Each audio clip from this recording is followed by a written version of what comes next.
আপনারা দেখছেন ২১শে টেলিভিশন।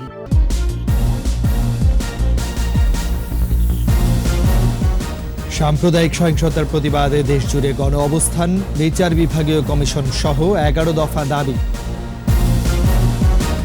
রংপুরের পীরগঞ্জে চেলেপল্লীতে আগুন দেওয়ার হত্যার সৈকত মণ্ডল সহযোগী সহ গ্রেফতার।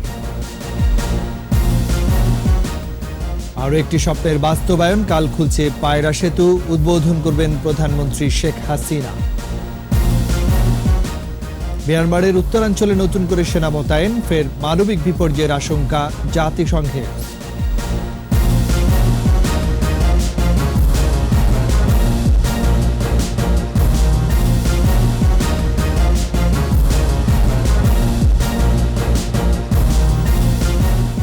শুনছিলেন ফার্স্ট সিকিউরিটি ইসলামী ব্যাংক লিমিটেড সংবাদ শিরোনাম। সবাইকে আমন্ত্রণ জানাচ্ছি দুপুর ২টার ২১শে সংবাদের সাথে আছে আমি রাজীব জামান।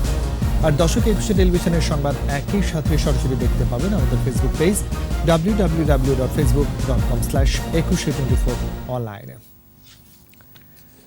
দেশের বিভিন্ন স্থানে সাম্প্রদায়িক হামলায় জড়িতদের দ্রুত বিচারের কমিশন গঠন সহ ১১ দফা দাবি জানিয়েছে হিন্দু, বৌদ্ধ, খ্রিস্টান ঐক্য পরিষদ। এই সাথে সম্প্রীতির বন্ধন অটুট রাখার অঙ্গীকারও করেন তারা। মানিক শিকদারের রিপোর্ট।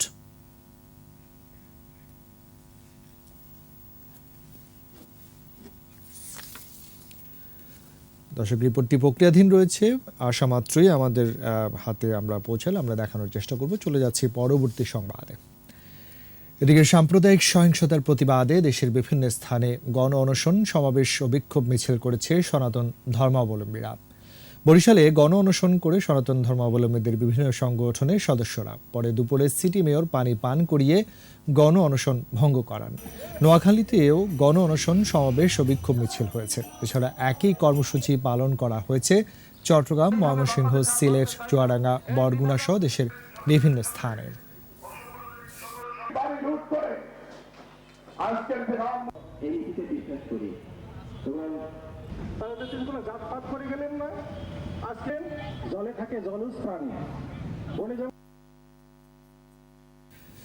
দর্শক, সংবাদের শুরুতেই জানাচ্ছিলাম দেশের বিভিন্ন স্থানে সাম্প্রদায়িক হামলায় জড়িতদের দ্রুত বিচারের কমিশন গঠন সহ ১১ দফা দাবি জানিয়েছে হিন্দু, বৌদ্ধ, খ্রিস্টান ঐক্য পরিষদ। রিপোর্টটি আমাদের হাতে চলে এসেছে, আমরা দেখে নিচ্ছি মানিক শিকদারের রিপোর্টটি।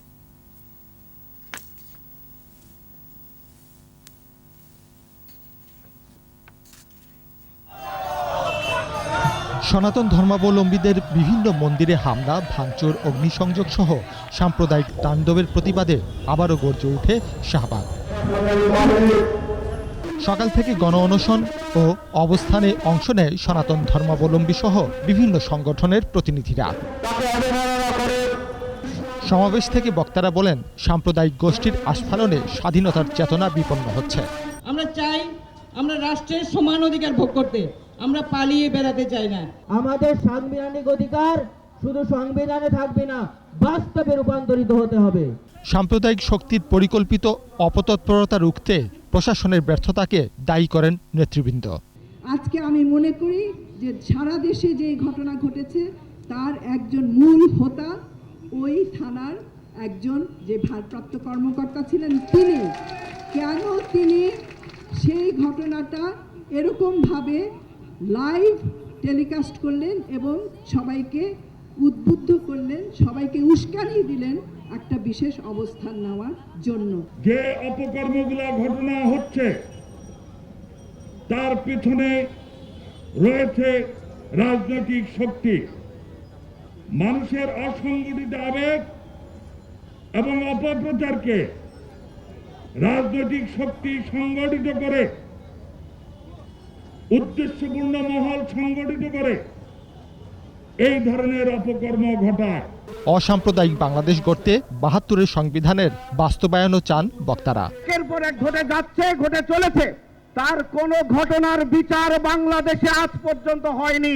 আন্তর্জাতিকভাবে এই বর্তমান সরকার বাংলাদেশকে একটি সাম্প্রদায়িক রাষ্ট্রে আন্তর্জাতিকভাবে পরিচিতি দিয়েছে। দ্রুত এ ঘটনার বিচার ও ক্ষতিপূরণ সহ ১১ দফা দাবি উত্থাপন করা হয়।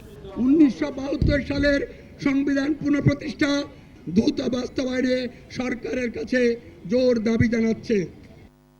পরে প্রতিবাদ মিছিলের মাধ্যমে শেষ হয় দিনের কর্মসূচি। সবার জন্য একটি অসাম্প্রদায়িক বাংলাদেশ গড়ার লক্ষ্য নিয়ে মুক্তিযুদ্ধ হয়েছিল, দেশ স্বাধীন হয়েছিল, কিন্তু স্বাধীন দেশে আবারও কেন এই হামলা, এমনটাই প্রশ্ন তুলেছেন এখানে আসা আন্দোলনকারীরা। মানিক শিকদার, 21 টেলিভিশন, ঢাকা। রংপুরের পীরগঞ্জে জেলেপল্লীতে হামলা ও অগ্নিসংযোগের ঘটনায় দুজনকে গ্রেফতার করা হয়েছে। শুক্রবার রাজধানীর টঙ্গী এলাকা থেকে ঘটনার হোতা সৈকত মণ্ডল ও তার সহযোগী রবিউল ইসলামকে আটক করা হয়। বিস্তারিত সাইদুল ইসলামের রিপোর্টে। 17 অক্টোবর সামাজিক যোগাযোগ মাধ্যমে ধর্মীয় অবমাননাকর পোস্টকে কেন্দ্র করে রংপুরের পীরগঞ্জের করিমপুর গ্রামে সাম্প্রদায়িক সম্প্রীতি বিনষ্ট করার উদ্দেশ্যে বেশ কয়েকটি বাড়িঘর, দোকানপাট ভাঙচুর, লুটপাট ও অগ্নিসংযোগ করে দুর্বৃত্তরা। সংবাদ সম্মেলনে র্যাব জানায়, এ হামলার পেছনে যারা উস্কানি দিয়ে মানুষ জড়ো করেছেন তাদের একজন রবিউল। তিনি মসজিদের মাইকে ঘোষণা দিয়ে স্থানীয় মানুষকে জড়ো করেন। আর সৈকত মণ্ডল মানুষজনকে নিয়ে সংখ্যালঘু সম্প্রদায়ের উপর হামলা করে। গ্রেফতারকৃত সৈকত সামাজিক যোগাযোগ মাধ্যমে উস্কানিমূলক, মিথ্যাচার ও বিভ্রান্তিকর তথ্যের মাধ্যমে স্থানীয় জনগণকে উত্তেজিত করে তোলে। তার নেতৃত্বে বেশ কয়েকজন এই হামলায় সরাসরি অংশ নেয়। সে গ্রেফতারকৃত রবিউলকে নির্দেশনা দেয় মাইকিংয়ের মাধ্যমে লোকজন জড়ো করার জন্য।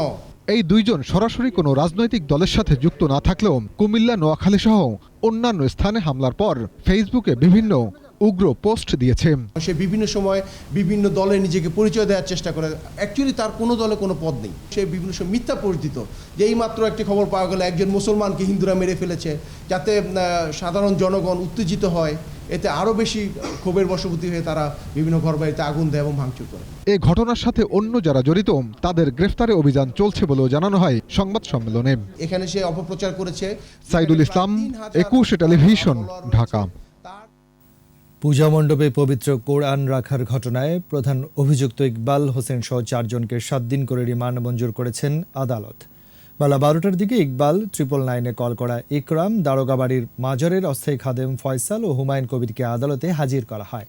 শুনানি শেষে আদালত তাদের রিমান্ডের আদেশ দেন। 13 অক্টোবর ভোরে দুর্গাপূজার মহাষ্টমীর দিন শহরের নানুয়া দিঘির পারে একটি অস্থায়ী পূজা মণ্ডপে কোরআন শরীফ দেখা যায়। এরপর কোরআন শরীফ অবমাননার অভিযোগ তুলে মণ্ডপে ব্যাপক ভাঙচুর চালানো হয়।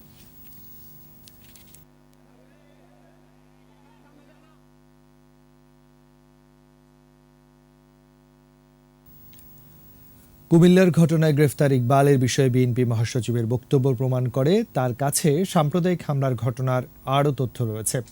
এমন মন্তব্য করেন আওয়ামী লীগ সাধারণ সম্পাদক ওবায়দুল কাদের। নিজ বাসভবন থেকে ব্রিফিংয়ে কথা বলেন তিনি। বিএনপির মহাসচিবকে প্রশ্ন রাখতে চাই, আপনি তথ্য প্রমাণ দিয়ে বলুন এ কয়দিন কোথায় ছিল এ ব্যক্তি। সব কিছুতে সন্দেহ করা, বিতর্কিত করার বিরল প্রজাতির ভাইরাসে আক্রান্ত বিএনপি। জনমনে প্রশ্ন, সন্দেহ দেখা দিয়েছে। বিএনপির এই অতি প্রতিক্রিয়া বা আগ বাড়িয়ে কথা বলা তাদের নিজেদের অপরাধ লুকোনোর কৌশল কিনা। পটুয়াখালী সহ দক্ষিণাঞ্চলবাসীর অপেক্ষার পালা শেষ হচ্ছে। রোববার স্বপ্নের পায়রা সেতু উদ্বোধন করবেন প্রধানমন্ত্রী শেখ হাসিনা। সেতুটি চালু হলে দক্ষিণাঞ্চলের সড়ক যোগাযোগ ব্যবস্থায় নবদিগন্তের সূচনা হবে, ফেরি পারাপারেরও দুর্ভোগ ঘুচবে। রাজধানী থেকে কক্সবাজারের চেয়েও কাছের হবে সূর্যোদয় সূর্যাস্তের সমুদ্র সৈকত কুয়াকাটা। পটুয়াখালী প্রতিনিধি রিপোর্ট জানাচ্ছেন মাসুম আলিসা। পায়রা নদীর বুকে 4 লেনের লেবুখালী পায়রা সেতু। পটুয়াখালী বরিশাল মহাসড়কের লেবুখালী পয়েন্টে সেতুটি নির্মাণ প্রকল্প একনেকে অনুমোদন পায় 2012 সালে। নকশা জটিলতায় দীর্ঘ সময় কাজ বন্ধ থাকলেও নির্মাণযজ্ঞ শেষ করে এখন যান চলাচলের জন্য প্রস্তুত এই সেতু। দ্বিতীয় কর্ণফুলী সেতুর আদলে করা প্রায় 1.5 কিলোমিটার দৈর্ঘ্য ও 20 মিটার প্রস্থের সেতুর মাঝ বরাবর একটিমাত্র পিলার বসানোর ফলে নদীর গতিপথ থাকবে সচল। দুই পারে প্রায় 7 কিলোমিটার সংযোগ সড়ক ও আধুনিক টোল প্লাজা রয়েছে। সেতুটি চালু হলে এর কোনো সমস্যা হচ্ছে কিনা তার নির্ণয়ে রয়েছে ব্রিজ হেলথ মনিটরিং সিস্টেম। সেতুটির জন্য প্রধানমন্ত্রী শেখ হাসিনার প্রতি কৃতজ্ঞতা জানিয়েছে দক্ষিণাঞ্চলের মানুষ। কুয়াকাটা থেকে মানে ট্যুরিস্টরা অনেক মানে সমস্যা নিয়ে এখানে আসতো, অনেক টাইম লাগতো, বাট এখন সেটা একদমই লাগছে না। পর্টিকুলার যান বরিশাল লাগে যে 2 ঘন্টা কি 2.5 ঘন্টা লাগে, আর ব্রিজ সালে লাগবে 1.5 ঘন্টা, হাইয়েস্ট 1 ঘন্টা 10 মিনিট, আর পুরোতে লাগে 4 ঘন্টা 4.5 ঘন্টা, ব্রিজ সালে লাগবে 3.5 ঘন্টা। সেতুতে সব দিক দিয়ে আলহামদুলিল্লাহ আমরা খুশি। মাননীয় প্রধানমন্ত্রী এইটা পাওয়ায় আমরা মানে দক্ষিণবঙ্গের মানুষ অনেক খুশি। এই সেতু চালু হলে কুয়াকাটাকে ঘিরে পর্যটন শিল্পের প্রসার ঘটবে বলে মনে করেন সংশ্লিষ্টরা। 24 তারিখ মাননীয় প্রধানমন্ত্রী ভার্চুয়ালি সংযুক্ত হয়ে সেতুটি যান চলাচলের জন্য উন্মুক্ত করবেন। দীর্ঘদিনের একটি স্বপ্ন, লেবুখালীতে ফেরিবিহীন যান চলাচল, সেই ফেরিবিহীন যোগাযোগ স্থাপিত হবে। কুয়াকাটার যে পর্যটন সেটি বিকশিত হবে, পাশাপাশি আমাদের যে পায়রা পোর্ট সেটির সাথে সারা দেশে সড়ক যোগাযোগ স্থাপিত হবে। 1447 কোটি টাকা ব্যয়ে 2016 সালের 24 জুলাই সেতুটির নির্মাণ কাজ শুরু করে চীনের ঠিকাদারি প্রতিষ্ঠান Longjian road and bridge company. মাসমালিসা, 21 টেলিভিশন। নিচ্ছি সংবাদ বিরতি, যখন ফিরছে তখন অন্যান্য খবরের সঙ্গে আরও থাকবে। বাজার ভর্তি গ্যাস্ট্রিকের মেয়াদ উত্তীর্ণ আর ভেজাল ওষুধ মিলছে টং দোকানে। আবারও দুপুর 2টার 21 সংবাদে। গ্যাস্ট্রিক নেই এমন মানুষের সংখ্যা বোধহয় নেহায়েতই কম। চাহিদা বাড়ায়, তাই টং দোকানেও মেলে এই ব্যাধির ঔষধ। বাজার ভর্তি মেয়াদ উত্তীর্ণ আর ভেজালের। গাটের টাকা খরচ করে ওষুধ মনে করে তাহলে মানুষ কি খাচ্ছে? বাকিটা জানুন মোহাম্মদ নুরুন্নবীর অনুসন্ধানে। ওষুধ শিল্পে বাংলাদেশের এখন বেশ সুনাম। প্রায় 350 জাতের ওষুধ রপ্তানি হচ্ছে 160টি দেশে। খোঁজা হচ্ছে নয়া মার্কেট। সাকুল্যে ওষুধের বাজার এখন টাকার অঙ্কে 27,000 কোটি। বাজারে যে ওষুধ বিক্রি হচ্ছে তার 38 ভাগই খাদ্যাভ্যাসের সঙ্গে সম্পৃক্ত। চাহিদার তুলনায় যোগানের কমতি থাকায় প্রতিটি কোম্পানি এক বা একাধিক পেপটিক আলসারের ওষুধ বাজারে এনেছে। বছর শেষে শুধু গ্যাস্ট্রিকের ওষুধের চাহিদা বেড়েছে 15%। এই 27,000 কোটি টাকার মধ্যে 4,000 কোটি টাকার কিন্তু এন্টিআলসারিন বিক্রি হয়, যেটাকে আমরা গ্যাসের ওষুধ হিসেবে জানি। ইসওমেপ্রাজল, সেটা টোটাল মার্কেটের 50%, অর্থাৎ 2,000 কোটি টাকা বিক্রি হচ্ছে একটা মলিকুল প্রতি বছরে। সব কোম্পানিগুলো সেখানে ফোকাস করছে। প্রতি বছর প্রায় 15 থেকে 16% হারে গ্রো করছে। রাজধানীর পরিবাগে একটি হাসপাতালের সামনে কথা হয় বিক্রয় প্রতিনিধিদের সঙ্গে। জানালেন দিন দিন কিভাবে বাড়ছে ওমিপ্রাজল, ইসোমিপ্রাজল সহ এই জাতের ওষুধের চাহিদা। আমরা ডক্টরদেরকে চুজ করি এই রাবিপ্রাজলটা, পেন্টোপ্রাজলটা, ওমিপ্রাজলটা, এটা এই পেশেন্টদের এইভাবে এই রুলসে দিতে হবে। কোন প্রোডাক্ট কখন দিতে হবে এগুলো আসলে আমরা ডক্টরকে বলে আসি। গবেষণা বলছে আপাতত ওমিপ্রাজলের গ্রহণযোগ্যতা নেই, উৎপাদন থেমে নেই। তারপরও ইসোমিপ্রাজলের মার্কেটটা একটু বেশি, তারপরে ওমিপ্রাজলের মার্কেটটা। বিদেশি র ম্যাটেরিয়ালসের কাজটা একটু ভালো বেটার করবেই। বাংলাদেশে কিছু আছে এগুলো কিন্তু অতটা ভালো কাজ করে না। গ্যাসের ওষুধ ওভার দ্য কাউন্টার বা ওটিসি ভুক্ত বলে ব্যবস্থাপত্রের প্রয়োজন হয় না। দেহের জন্য অপ্রয়োজনীয় হলেও হরহামেশা গ্যাস্ট্রিকের ওষুধ লিখে দিচ্ছেন চিকিৎসকরা। ট্রান্সফার্মার মতো দোকানে আমি 55 টাকা নিচে নিতে পারি না, তো বাজারে আমি ছোলা বাজারে 40 টাকা কিনি, নিশ্চয়ই এটা নকল বা ভেজাল কিছু তার ঘটছেই। বাট যে ক্রেতা তাকে কিন্তু সচেতন এখানে থাকতে হবে। আসল আর ভেজাল ওষুধ দেখতে একই রকম। কোম্পানি থেকে সরাসরি কিনলে আসল পাবার সম্ভাবনা থাকে। এই যে আউটলুকিংটা, এই যে ব্লিস্টার প্যাকটা, এলো যে ব্লিস্টারে যে একটা প্যাকেটিং করা আছে এখানে হাতে ধরলে তো একটা প্রিমিয়াম ফিল হয়। আবার লেখার যে একটা ব্যাপার আছে, আবার এই যে এখানে অ্যাম্বোজ করে খোদাই করে যে date, expire date, manufacturing date এবং বেচের নাম্বারটা লেখা আছে, যারা গোপনে বানাচ্ছে বাসার মধ্যে তাদের না এরকম জিনিসটা এক্স্যাক্টলি তারা দিতে পারে না। মিট ফুডে অনেক অসাধু ব্যবসায়িক আছে যারা খারাপ ঔষধ বিক্রি করছে, এগুলো মাঝে সাঝে কোনো ফার্মেসিতেও পাওয়া যাচ্ছে, যেগুলো আমাদের জীবনে অনেক ঝুঁকি বয়ে আনছে। কথা হচ্ছিল মানিকগঞ্জের পাড়াগ্রামের এক ফার্মেসি মালিকের সাথে। তার মতো অনেক বিক্রেতাই সস্তা দামে ওষুধ কেনেন ঢাকার মিটফুড মার্কেট থেকে, যেখানে কোম্পানির চেয়ে অনেক কম দামে গ্যাস্ট্রিকের ওষুধ মেলে। মিটফুড থেকে আনলে ওই ওষুধটাই 16 টাকা কম পাচ্ছে। যুক্তরাষ্ট্রভিত্তিক বহুজাতিক প্রতিষ্ঠান IQVIR এর তথ্য বলছে বেশি বিক্রি হওয়া 10 ওষুধের মধ্যে গ্যাস্ট্রোনমিক্যাল আছে 6টি, বাকিগুলো অ্যান্টিবায়োটিক, প্যারাসিটামল আর ইনসুলিন।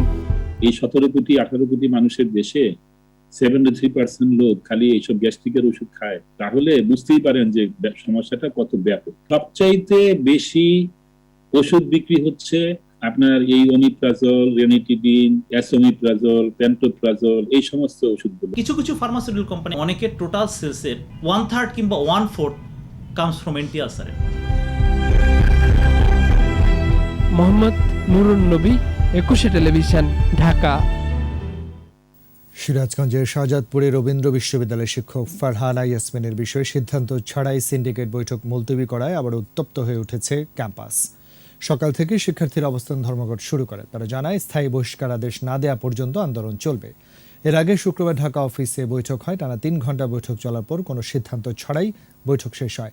দায়িত্বপ্রাপ্ত ভিসি ও ট্রেজারার আব্দুল লতিফ ও রেজিস্ট্রার সৌরভ আলী জানান, বিষয়টি নিয়ে ফের বৈঠকে বসবে সিন্ডিকেট।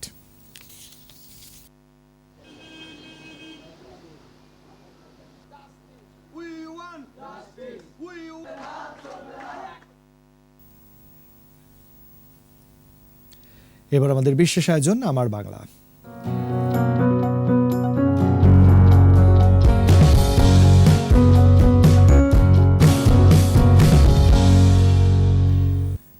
সুন্দরী কাঠের বৈঠা, রূপসা নদীর ঘাট, দুই মিলে খুলনার বটিয়াঘাটা উপজেলা।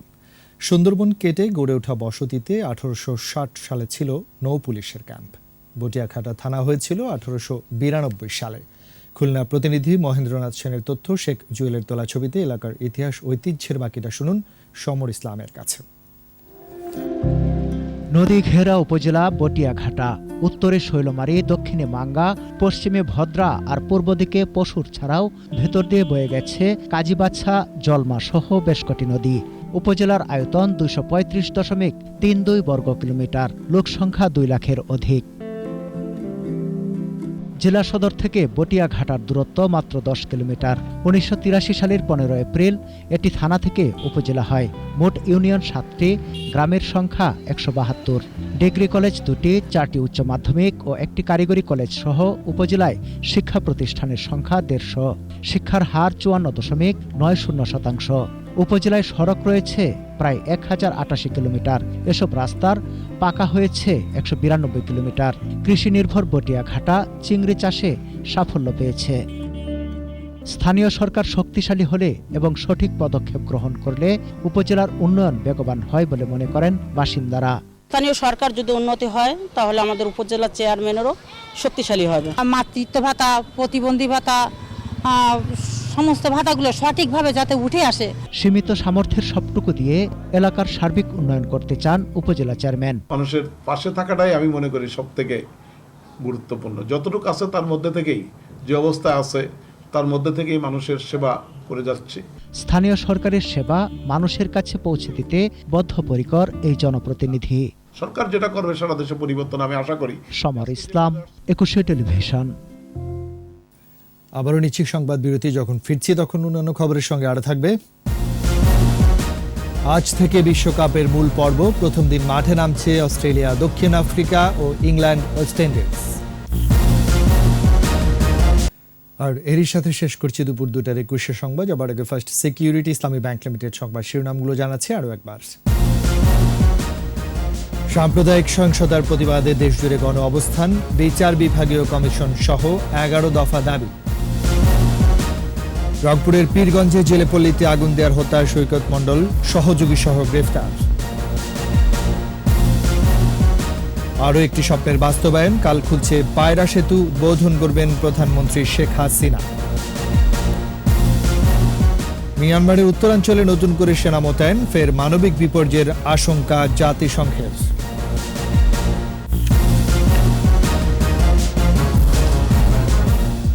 সবশেষ খবর জানতে ডায়াল করুন 2021 নম্বরে, আর ভিজিট করুন ekushe-tv.com ওয়েবসাইট। এছাড়া ফেসবুকে লগ ইন করতে পারেন facebook.com/ekushe24 অনলাইনে। এতক্ষণ সাথে থাকার জন্য ধন্যবাদ। পরবর্তী সংবাদ সন্ধ্যা 6টায় দেখার আমন্ত্রণ রইল।